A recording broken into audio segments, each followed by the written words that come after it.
Hi there, Jan from JMM Web Solutions. Let's talk Facebook. Today I want to have a look at what a perfect post for Facebook look like, how we can use our post to generate traffic, what to do with the traffic from Facebook, and then what a good landing page and what a good opt-in page should look like where we want our visitors to end up. A good post has a structure like this. At the top you have a question stating the problem or the need of your audience. Then below that you have an urgency statement. You have some kind of lead magnet where you give something away for free and to state the main benefit of your product or service. Then you have a call to action with a hyperlink to the page you want to drive the traffic to. Below that we have a high contrast image, and then below the image we get the headline. If you can, use in capital letters the word free. Below the headline, we have the supporting benefit, and right at the bottom, we have another call to action and a button which can say download or more information, learn more, etc. Then this is a typical example. You can see we have a question at the top, the urgency, the magnet, the main benefit, a call to action with a hyperlink. We have a good high contrast related image. Make sure you don't use images that as a background of Facebook colors, the light blue. Make it really high contrast and bright colors. Below the image you have the headline. Below the headline is supporting benefit, the call to action, and the download button. Now once we have posted this post of us on Facebook, how can we use it to generate some traffic to a specific page we want to send the visitors to? Well, first of all, you need a strategy. So you have to determine a schedule for yourself. You're going to post once a day, twice a day, once every second day, or whatever the case may be. Just make sure that you keep up the rhythm.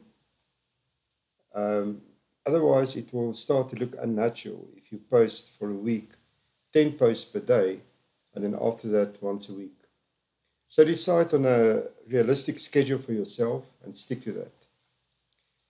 Once you've made your post, share it everywhere, on all your social media accounts, with friends, anywhere that you can share it, like Twitter, Instagram, Pinterest, LinkedIn, or whatever the case may be. And when you share the post, always use the link of the post itself, the Facebook post URL. That is what you want to share. When people start to engage with your post, in other words, they start to like, they start to share, and they start to comment on it, make sure that you befriend those people.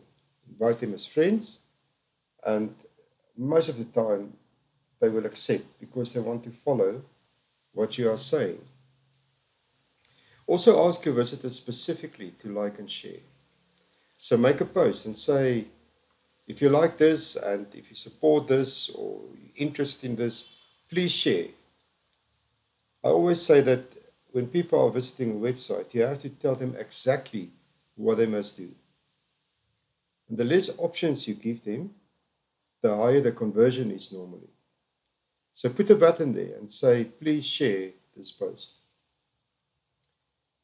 The most valuable engagement that you can get is comments, because then people start to interact with you. They have a specific opinion. Sometimes you don't like it, but it doesn't really matter, because this triggers sort of a conversation between you and the audience following you.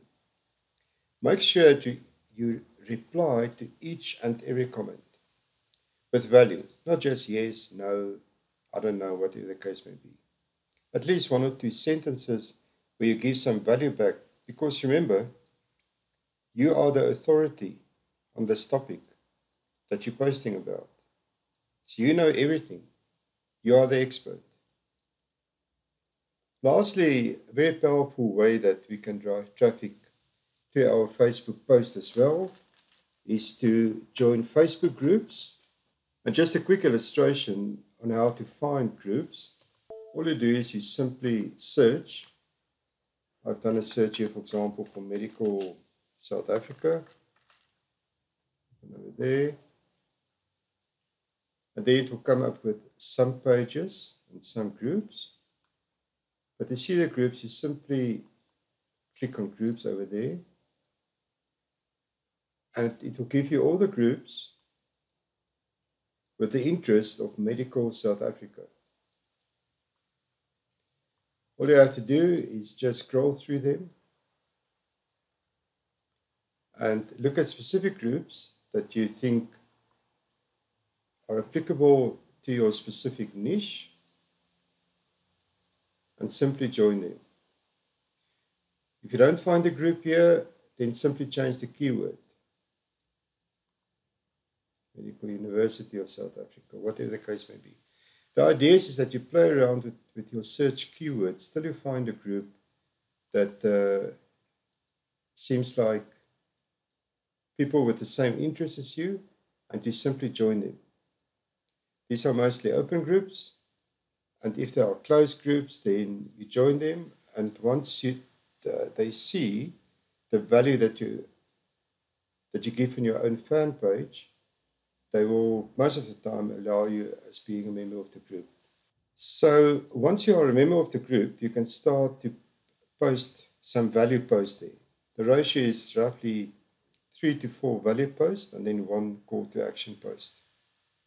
Build a bit of trust first before you start asking them to click on your links. They need to know you, they want to visit your fan page, they would like to know whether you are really an authority on the subject.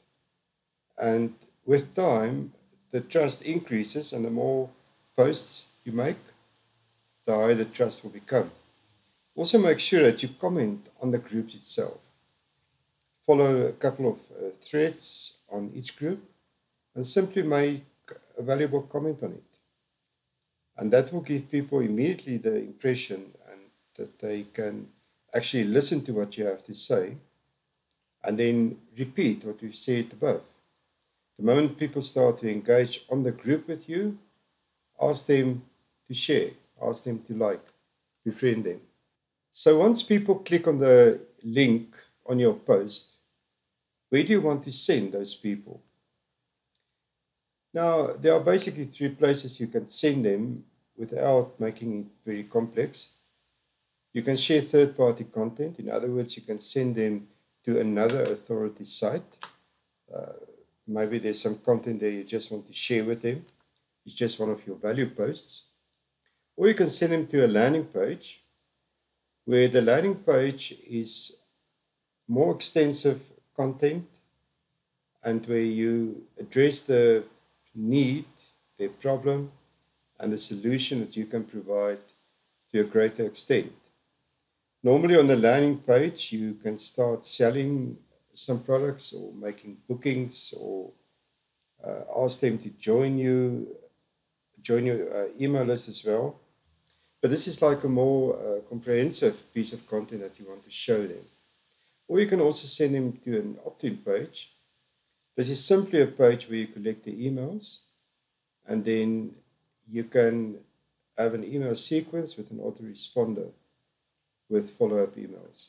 We're going to have a look at each one of these. So a good landing page will look something like this, where you have your branding or logo, the main benefit headline.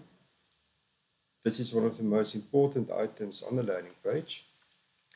You have an image or a video of the magnet you want to give away, a free magnet. And this can either be a PDF, it can be a video, it can be any type of content that you want to give away to people to sort of attract them to provide the email or to click on whatever call to action you have. The name of the magnet, benefit statement and the offer itself, a bright color button, bright yellow, bright red. Then you have your supporting call to action text link. At the bottom, you have the footer info. This is normally where you put your privacy policy and terms and conditions links. And so if you look at an example, you can see the main benefit headline, the magnet, the branding, image, name of the magnet, benefit, the download button, the text link, call to action, and the footer information. Now, this is normally what you want to see above the fold. Below the fold, in other words, when people have to start scrolling, you can put more information. But remember that you only have between 3 to 5 seconds for somebody landing on your page to decide whether they're going to read or whether they're going to scroll down to the bottom. So above the fold, in that 3 to 5 seconds, you want to convince them that they should have a look at this. They should either download now or get more information or whatever the case may be. And you want to keep them longer on the page as well. If you look at a good opt-in page, then right at the top you have like a progress bar or steps to inform the visitor in what stage of the opt-in process he is. Then you have like an instruction. I will show you an example right now. You have to tell people what to do, so you put instructions, you put an opt-in box, you put bright color buttons, a privacy policy at the bottom, and on the left-hand side there you put your image or your video. Typical example of a good opt-in page. Progress bar, the instructions, what they must do, they must enter the email to download, image of the magnet, email field that says enter your email. Tell the people exactly what they must do. People don't want to guess. The moment you have to start guessing, people simply clicks away. The bright color button with what they have to do, the call to action, and right underneath your privacy policy. So that is some basic information around Facebook, how to get traffic from Facebook posts, and where to take the people that actually click on your link in the Facebook post itself. If you have any questions, you are more than welcome to contact me, jan@seo@jmmbizz.com. You can also visit the website jmmbizz.com. Thank you.